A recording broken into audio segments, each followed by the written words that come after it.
ஏன்னா என் ஆண்டவர் தீமையை தரமாட்டார். அல்லேலூயா. என் ஆண்டவர் தீமையை தருகிறவர் அல்ல, நன்மையை தருகிறவர்.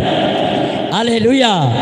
மரித்தவர்களை உயிரோடு எழுப்புற தேவனாயிருக்கிறார்.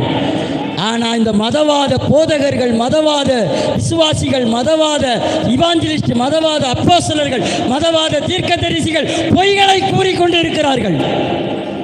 என்ன கூறான்? ஆண்டவர் தூக்கிட்டு போயிட்டாரு, அவருக்கு இதால வேலை. அல்லேலூயா. ஆமென். வருத்தத்தோடு சொல்கிறேன், கண்ணீரோட சொல்கிறேன். பவுல் சொன்ன படி அவருக்கு அது வேலை கிடையாது. இவன் புரிஞ்சுக்கிட்ட விதம் தீமையை நன்மையாகும், நன்மையை தீமையாகும். முட்டா கலாத்தியரே, இன்னைக்கு கொஞ்சம் புரிஞ்சிக்கோ. அல்லேலூயா. உன் மண்டையை கழுவு. தலையை கழுவுனா மீன் கலையை தெளிவான். அப்போ பாருங்க அன்பானவர்களே, நான் ஏன் இந்த பாட்டை திருமணிக்கு பாடினேன் தெரியுமா? அவர் கையில் நான் 1000 நன்மையை பெற்றிருக்கேன். அவர் கையில் நான் 1000 நன்மையை தான் பெற்றிருக்கேனே தவிர அவர் கையில் நான் தீமையை பெறலை. எத்தனை பேர் சொல்ல முடியும்? நான் தீமையை பெறலை. தீமையெல்லாம் பிசாசு கொண்டு வர. யாரு கொண்டு வரா? மரணத்துக்கு அதிபதி யாரு? பிசாசு. ஆனால் மரணத்தை ஜெயமாக விழுங்கினவர் யாரு? ஏசப்பா. அப்போ மரணம் யார் கொண்டு வந்தது? அப்போ அது தீமையா? அது நன்மையா? மரணம் நன்மையா? இல்லை, தீமை.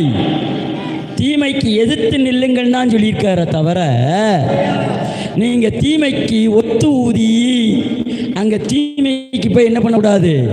அது நன்மை. இருக்கிறவனுக்கெல்லாம் சகலமும் நன்மைக்கு எதுவாக தான் நடக்கும் இப்படின்னு சொல்லி வசனத்தை விவரம் தெரியாமல் பேசி ஜனங்க மேலே ஆறுதல் படுத்துறேன்னு சொல்லி கடவுள் மேலே பெரிய பாண்ட பழியை போட்டுட்டான். அல்லேலூயா.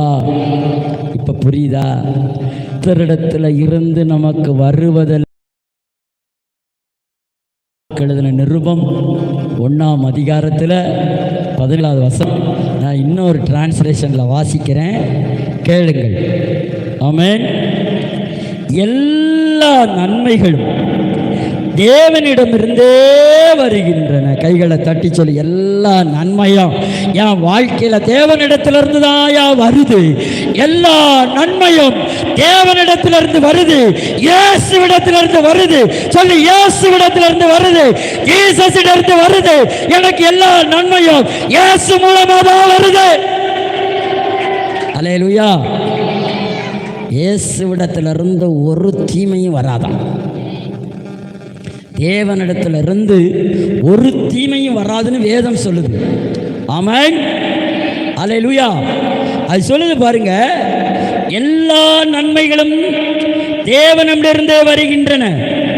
ஒவ்வொரு முழுமையான வரமும் அவரிடமிருந்தே வருகிறது. அவை சூரியன், சந்திரன், நட்சத்திரங்கள் போன்றவற்றை உருவாக்கிய பிதாவிடமிருந்தே வருகின்றன. அவர் மாறுகிறது இல்லை, எப்பொழுதும் ஒரே மாதிரியாயே இருக்கிறார். அல்லேலூயா. தேவன் எப்பொழுது எப்படி இருக்கிறாரா? ஒரே மாதிரினா கொஞ்சங்கான உப்பு தண்ணியும் கொஞ்சங்கான நல்ல தண்ணியுமா தருவார்? இல்லை, எப்பொழுதும் தேவன் உனக்கும் எனக்கும் நன்மையை தருவார். ஆமென். நன்மையை தேவனிடத்திலிருந்து நீ பெறும்படிக்கு தான் தேவன் உன்னை அழைத்திருக்கிறார தவிர தேவனிடத்திலிருந்து தீமையை பெறுவதற்கு அல்ல. ஆமென். மேலான நன்மையை தருகிற தேவன் அவர், உனக்கு தீமையை தருகிற தேவன் அல்ல. உன்னை கண்ணீர் வடிக்க வைக்கிற தேவன் அல்ல. உன்னை சங்கடப்படுத்துகிற தேவன் அல்ல. அவர் எப்படிப்பட்ட தேவன்? நன்மையை தருகிற தேவன். ஏசாயா 5:20 வாசிங்க.